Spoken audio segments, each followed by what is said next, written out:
right, I'm continuing with the response vid to Nick Freitas. They basically have said, well, Paul gave us a playbook, and here's what we do. We establish this hierarchical structure throughout all society. Congratulations. You're rebuilding the pagan Roman revived empire that is the 666B system. That's what Paul gave you as his blueprint playbook. That's what you're doing. Those are the set of plans that Paul delivered to you that you think, well, wow, this is just so organized. It's so clear. We know how to build this thing that Paul calls Christianity. Well, what Paul calls Christianity is the pagan Roman Empire. And read Romans 13, he makes Caesar the head of the church. You know, this author of this article that I'm reading right here, you know, people don't realize how powerful Satan is when you don't make an effort to think. And he's going to go, well, I do think. I look at this is very well written. It's well written. I'll grant. You know, Jason is not a person who lacks intelligence, but he still isn't thinking outside the box. He still isn't challenging. He still isn't questioning. He's taken things hook, line, and sinker.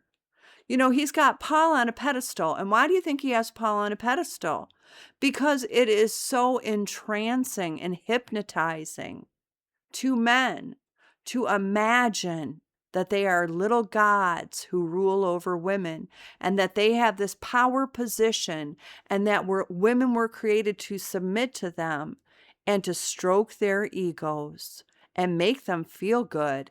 And then there's this turn on about power and control over a woman. It's sadomasochistic. It's not of God. And they don't know the difference between what they are experiencing, what they think is good and fun, and gives them quite the tingly feeling. They don't know the difference between that and the Spirit of God. They've never gone with God, His way, to experience the reality of the power of the kingdom of heaven. They've gone with Lucifer blindly. All right, so with that introduction, here we go. So here we are with Aristotle's household, the foundation of the polis. The polis is the city-state, stability and order. So they say. It's domination and control. It's this compression. It is this bondage of tyranny and oppression. And they can call it order, but it is a beast system. And so this is the Roman Empire. And then in the Roman Empire, they have hierarchical relationship between master and slave, husband and wife, father and child. And all of those roles are the paterfamilias, male head of household.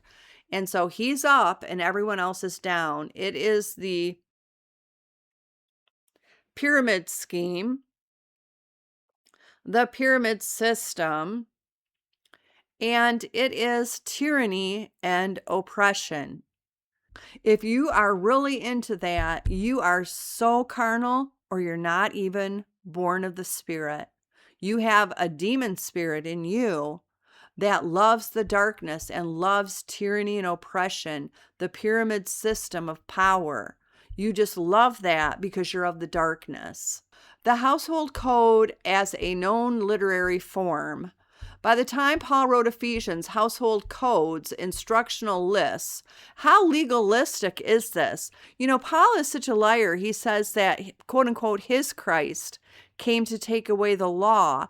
Well, what he means by that is that his false Christ is the devil who took away the definition of right and wrong.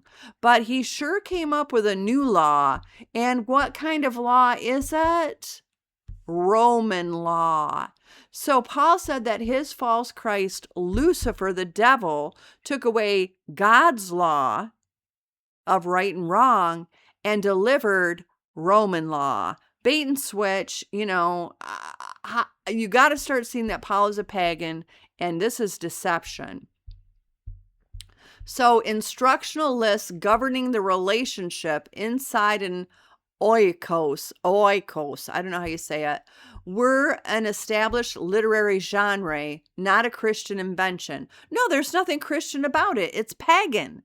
It's from the pagan world. Aristotle is not Moses. Aristotle is a founding father of pagan Roman religion. He's a Greco-Roman philosopher of the false gods. Have you ever heard God talk about the first commandment and have no other gods before me? Do you think that he lets you take in Aristotle and pagan philosophies of the pagan world of false gods? What is wrong with you people? You better wake up. You deserve me giving you what for? And you know what for. This is paganism. This is idolatry. This is ushering in Satan through paganism. Scholars refer to them by the German term Haustaffeln. They typically address the same three pairs Aristotle named: husband and wives, parents and children, masters and slaves. The Lord has come to set us free. And then the top relationship dynamic that these pagan systems talk about is that of slavery. You know this doesn't come from God. You know this comes from the devil. Stop making excuses. Clear the fog out of your brain. There is a detail here that matters because it is one of the most consistently noted facts about this genre across the scholarship. The standard Greco-Roman household code addressed only the person with authority. Read the Gospel of John. Relationships in the kingdom of God and in the family of God are not authoritative. They're not authoritarian, legalistic, tyrannical. They're not. These are love relationships of the Spirit of God, of the kingdom of light. This authority and submission, this tyranny and oppression comes from Satan. This is the kingdom of darkness. And of course, it starts with master and slave of the kingdom of darkness.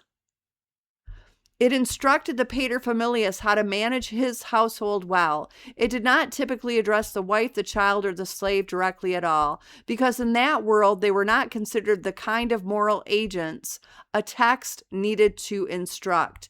They were managed, not addressed. In Paul's code, he tells women to subject to their husbands in everything.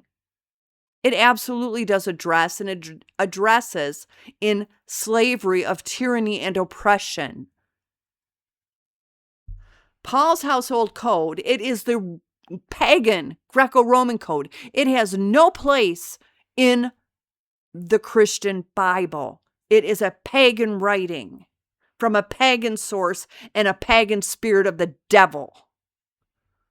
And the parallel version in Colossians 3:18 through 4:1 breaks from that pattern immediately and consistently. This guy is either a bald-faced liar or he's deceived and deceiving others. He's been seduced and deceived by Satan and is moving to seduce and deceive you. He's going to try to call evil good. Why? Because he can't wake up and think outside the box.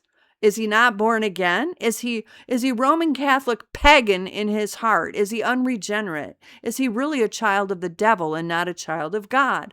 Why can't he wake up? Why can't he take a look at Paul and be skeptical and say, Paul, why are you writing a pagan text? Why is he so invested in religifying and sanctifying Paul instead of calling Paul out as a false apostle?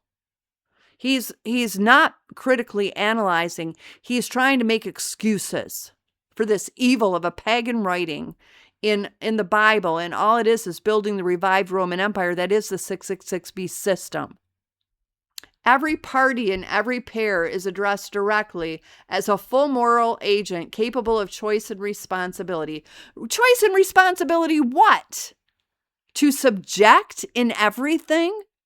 To give up your power of choice, to yield that to some false authority figure playing God with you and making you a slave? Is that a choice that you're choosing to become a slave? You're choosing to give up all your free will? What idiocy is this? That's an oxymoron. You don't choose to surrender your free will so you have no further choice and power of will because you're a slave. What nonsense. According to the summary in Bible Odyssey's treatment of household codes, more smoke in your face. This recognition of the subordinate party. Subordinate? God created us as equals in the family of God. If there is subordination, there is slavery and crushing of soul and spirit. A person is not being led, guided, and directed of the Holy Spirit as a whole person. Their boundary lines are being collapsed and crushed by Satan.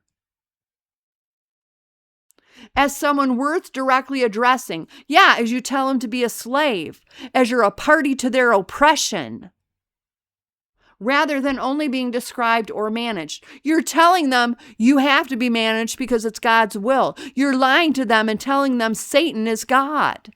You're telling them that their slavery is God's will. Shame on you. That's evil.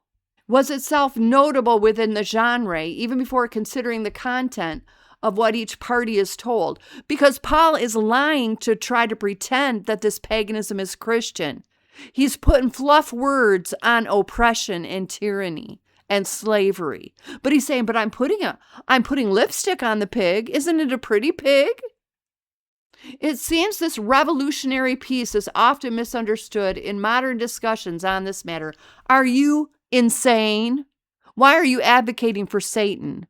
Why are you trying to glamorize the devil? Why are you romanticizing Satan? Why are you trying to make the devil look good? This is paganism. You can't redeem it. It didn't come from God. God did not create us as subordinates, masters, and slaves. Mutual submission is the frame. That's where you're wrong and retarded. The household code does not begin at verse 22. It begins at verse 21. Ephesians 5:21. Submit to one another. Who is he addressing? He's not addressing husband and wives. He's addressing men who he considers the paterfamilias. That they have their own households, that they are the paterfamilias over, and they're to submit to one another. He's addressing the men who are in rulership in his pagan schematic of the revived Roman Empire. He's telling the pagan paterfamilias, male heads of different estates, submit to one another. He's not speaking to women and men. He's not telling men to submit to women. Are you insane? He's always speaking to the brethren, to the men. He considers the men to be the church.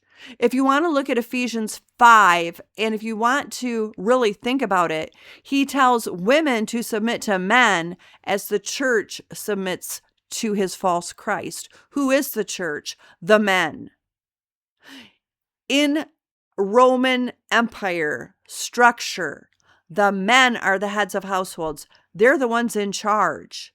And so you will have men across the Roman Empire, and Paul is telling those men to submit to one another. He's not telling men and women to submit to one another. He is a fully hierarchical, patriarchal, pagan apostle.